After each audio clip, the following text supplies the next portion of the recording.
akong nabantayan. Lisod kaayo, karon mamatay, nga wa kay kwarta. Sakto ba? O, lisod kaayo. Diha ko'y datambungan. Kung bunggos di ay ang imong ipakaon, libakon, apil ang ninatay.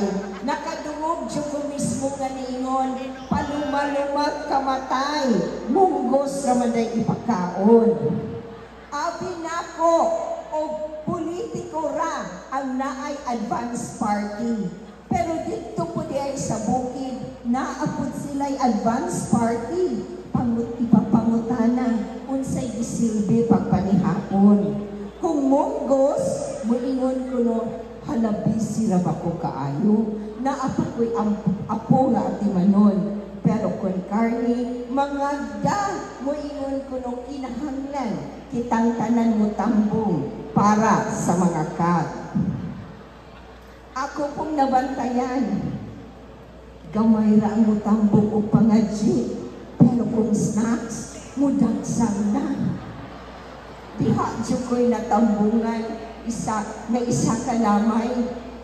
Huwag kahulat ang mga tao.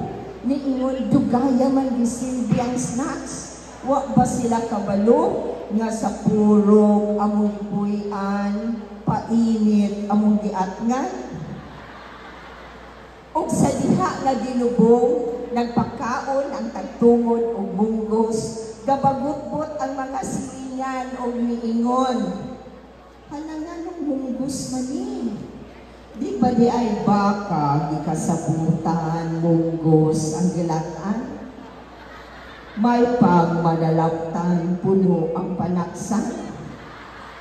Gadangoy-ngoy tao ng tagtungod akong giduol, gitululan ako og lingos. Diha pa'y marites nga nitanaw o pila. Unya niingon, 1,000 ang ihatag, 200 na itugan.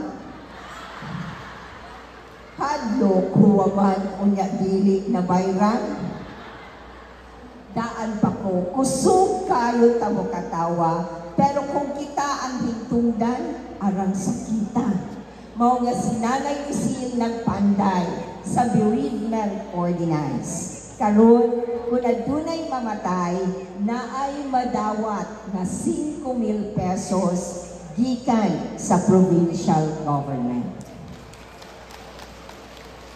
Pagka-inusinti sa uban natong mga igsuon, diha pa diri taga-bukid nga niingon, nay, kinahanglan ba nga dadon ang minatay sa Kapitolyo para mag-claim sa death benefit?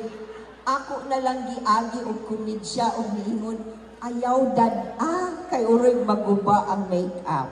Mahal ang pag-retouch.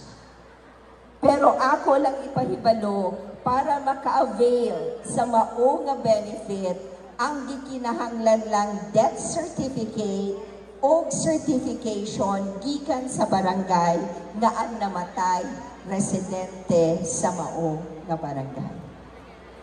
Siguro